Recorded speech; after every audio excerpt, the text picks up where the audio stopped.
le tournoi. À tout de suite France, Toulouse Bordeaux, prêt avec Huchet, me semble-t-il. Il est bienvenu changer d'angle de course pour essayer de casser, de trouver une épaule fragile, puisque la défense glissait, il est venu la provoquer avec un angle négatif. Le roux se renforce. Il faut écarter ce ballon.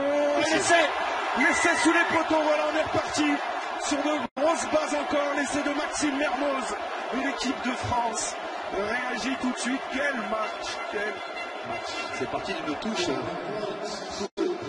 déviée directement avec Mermoz qui est venu se attaquer à lui tout seul la ligne d'avantage, et derrière un enchaînement. Regardez ça comme il passe bien les bras, Guillaume Guirado qui libère avec sa main droite une passe offload au contact dans le dos de la défense. Il a battu deux défenseurs lui tout seul, il s'allonge et libère, dépose le ballon. Premièrement, ce qui est venu à nouveau casser l'angle. Les Français ont trouvé la solution aujourd'hui offensivement face aux Anglais. 3 essais à 3.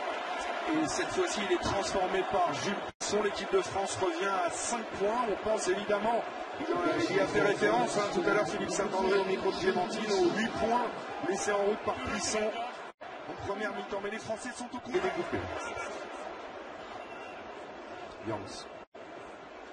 Jans qui perce, qui déchire le rideau. Il a déjà inscrit un doublé. Cette fois-ci, il va offrir sur un plateau l'essai à Ford. Les poteaux, et le festival continue ici à Twickenham. L'Angleterre reprend d'Hypolence. Encore une séquence qui doit dépasser les 3 minutes de type de jeu. Et là, il y a des espaces qui se créent effectivement parce que les joueurs sont dans la zone rouge physiquement. Ils sont plein de lactique, ils se déplacent moins. C'est les Français qui vont moins fermer à l'intérieur du ruck.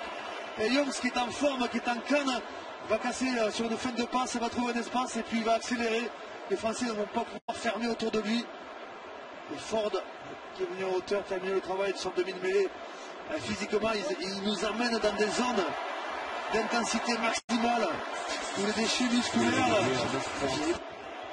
de l'Angleterre, c'est tendu, c'est le poteau, mais il est rentrant pour Henri Cocotte et les Bleus.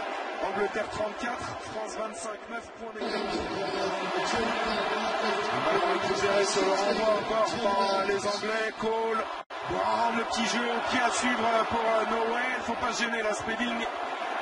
Et Maestri et Spedding qui met les gaz. Ouais, il est fauché là dans sa balance par Courplénose. Et une nouvelle fois, pression énorme dans le camp français avec Mac Brown en possession de ce ballon.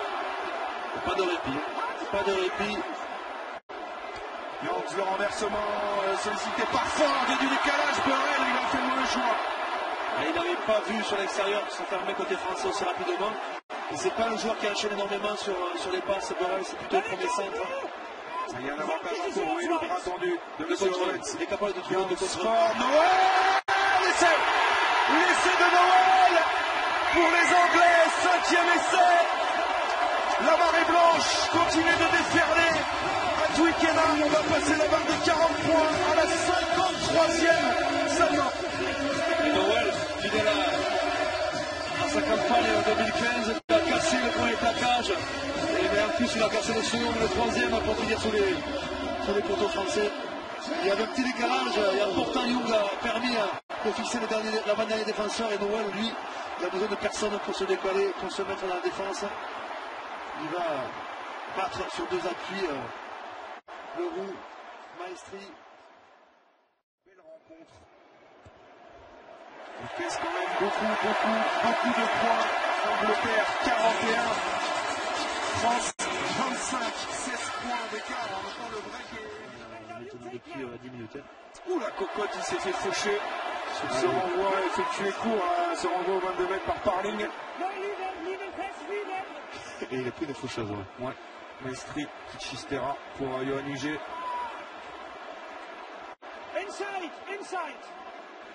Inside, ça veut dire qu'on peut taper. Cocotte, directement. On lui saute. En tout cas, les Bleus sont va jouer. Se lâchent aujourd'hui et ils le jouent depuis leur 22. Mermoz. Oui, qui peut servir Nakaitachi maintenant, qui débarque tout le monde. Fofana avait marqué un essai magnifique. Un petit peu dans ce registre, Nakaitachi repris, mais il y a le soutien de Gabati. Énorme essai encore des Français. Que c'est beau.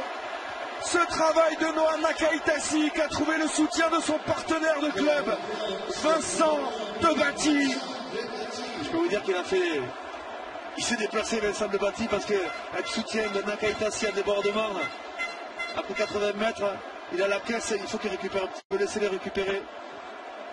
Ah, cet exploit encore, on est passé dans le dos, on a trouvé à nouveau un décalage et on va fixer sur la dernière passe, c'est bien joué, c'est Mermoz qui va faire le boulot, il élimine 2 défenseurs et derrière Nakaitasi 60 mètres, va prendre l'intérieur, il va résister au premier plaquage, deuxième plaquage, il va réussir à tenir debout pour assurer une passe magnifiquement maîtrisée pour son pilier.